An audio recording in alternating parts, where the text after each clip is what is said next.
In this life and society we live in, we are normally left with three lifestyles to choose. One, either a hard life or the hustle life. Two, a balanced life. Or three, a soft life. If you go through the school system, um, you come to learn that you're trained more of the hard life. Work until you drop, kaput. The danger that comes with it is you never get to appreciate who you are, what you've done. You are on the clock grinding. You only have three things when you want to finish, which is normally placed in your mind or conditioned. Get a job, no, finish high school, get to university or college, get a job, get married, have kids, done. Easy said than done. But life has a way to tell you, hold up, who told you that's the path? Because there are people who thought that's going to be the path, but they are not. And that is life. The other side is a balanced life, whereby you are aware of the storms, you are aware of the challenges that come with life and society, but you're able to balance it all. Say, this is how much my body can take, this is how much. Mostly you're quite self-aware. You're not ignorant of your environment, you're not ignorant of the circumstances, but you're not giving it time to take a grind on you. And then you have the other life, the soft life. Don't want to work too hard, just want to rest, just want to enjoy life. Bills, not your cup of tea, and an illusion that finances will always keep coming. Now, the problem with the soft life is you will live in a constant illusion, a delusion that at the end of the day, money will still keep coming. The question is, if you're not generating that income, how does the money come? If you generate it in the right way, the moral and ethical way, it takes time.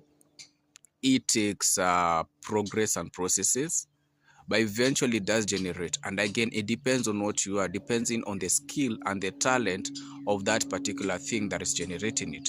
Different skills and different talent bring different types of income. On the other end, there's an ethical or more of an ethical way to approach it, where something has to be given for you to be able to have that part of life. Some selling their bodies, whether they want to use the yachting lifestyle, whether they want to use the escort lifestyle, whether they want to use the sugar or the cougar lifestyle. You have the other group that decides to forex their way out to. So you have actual forex traders, and then we have forex traders. If you know what I mean, do your own research. And then you have the criminal element of things. So remember the unethical, immoral side. But you're going to get money. But these are the compromises: your health, your time, your spirit. Let's say you give your body out there. So you are open to a lot of soul ties. You are open to a lot of issues with your health. You are open to a lot of challenges that beyond your control, because whoever you're sleeping with really don't know what kind of character and realm they're playing with. And that's a whole concept. And over time, you are drained. I mean, you are 18 when you get into the game. By the time you clock 25, you look like you're in 65. I mean, only your ID and your birth certificate can actually confirm your actual age, but your physical, your body tells us you're old. Those are the dangers. If you take the hard life, you are constantly on the grind. You never have time to appreciate your small wins. Every time you see someone else enjoy, most times you are bitter, you are angry, like, how comes they get to do that? How comes they are better than me? How comes, and because the comparison was a conditioned concept as a child, whether in the family and also in addition to the education system, you're always trying to get to the other one, but this is your reality. Your body can only take to an extent, and we are all replaceable, whether we like it or not.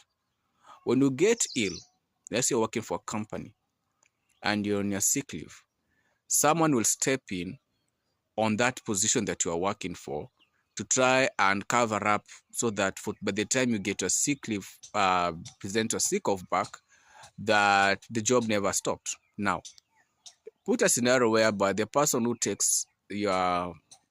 stands in for you becomes so good at that particular job in that 2 weeks or 1 week or 3 weeks or a month. The company might decide, by the time you're coming back, that position that you had or those duties you had will be transferred to this person who was able to present something that stood out. Now you're already lost. Remember, you used to grind like there's no tomorrow. You never wanted to rest. You called rest all forms of names. Now already your job is gone. And let's say the company wants to restructure. Who do you think they'll give the job? They'll give the job to the person who's doing their own job and was able to handle best your job better than you. So already now your value has already been thrown out of the door. It doesn't matter how many years, how many times you bow down to your manager, your boss, your company, how many times you ignored your spouse, your partner, the relationship, your children, how many times you ignored those people who are close to you. Fact is, being replaceable is knocking at the door and telling you, okay, my friend, you have to leave. And so there you are, bitter person, hating everyone and everything. But you never got time to appreciate every small win. Because one thing we always forget, every day when we are 1 year older than we were yesterday. Today you are 1 year older than you are yesterday, whether you like it or not. You can put all the filters, you can put all the makeup, you can do whatever you want to do. I'm seeing people going to quite extreme ends to want to be young. However, you cannot fight with reality and nature. Your body will always be 1 year older than it was the day before. Today you'll be 1 year older. You can run away from me, you can do everything, but you can't run from facts and reality. There are things your body can do today that will not be able to do a decade to come, or it was not able to do a decade before. It doesn't mean that you should hate yourself for who you are. You should appreciate. The separation comes is, how do you choose to appreciate? Do you choose to appreciate because you are from a point of regret, or do you appreciate because you understand that in every step it's always unique? Because one fact is, we are all unique in every step and that you do. And now when you come to the balanced life, you're able now to look at two sides. You have one end, the hard life, so you know your grind, you know your hustle, you know everything that you need to do. And you have the soft life where you can appreciate, you can do your travel, you can find something that is not monetary related that can help you. You're building communities, you're building real networks. It's a very good balance, but if not well balanced, can throw you both sides depending. Because we are wired as children to be more of the hard life and to look at a balanced life like a something. In corporates, you'll always see a work-life balance, but those just words thrown there, because in reality, that manager will then call you at 6 p.m., 7 p.m. and tell you, yo, check that email. And I'm thinking, what's up? I remember what I used to do is, once I clock 5, I'm off. I put my phone on flight mode or something. I am not picking any calls. And I used to be constantly being told by my bosses, and I'll tell them, no, once I leave that door, I leave that door, because I am the one who's crashing. And it all came down to me in 1 year whereby I had 10-day admissions, 2 full admissions, all because of my health. And sadly, the work was actually a point. And by the time I exited that place, I never had that issue again. That's when I realized, I worked and I almost dropped dead and no one cared. But now I still grind, but I'm able to balance which way I look at things. I'm able to look back and appreciate life. I'm able to breathe. I'm able to have fun. I'm able to enjoy nature, look at animals, play, whatever it is. Life has more beauty.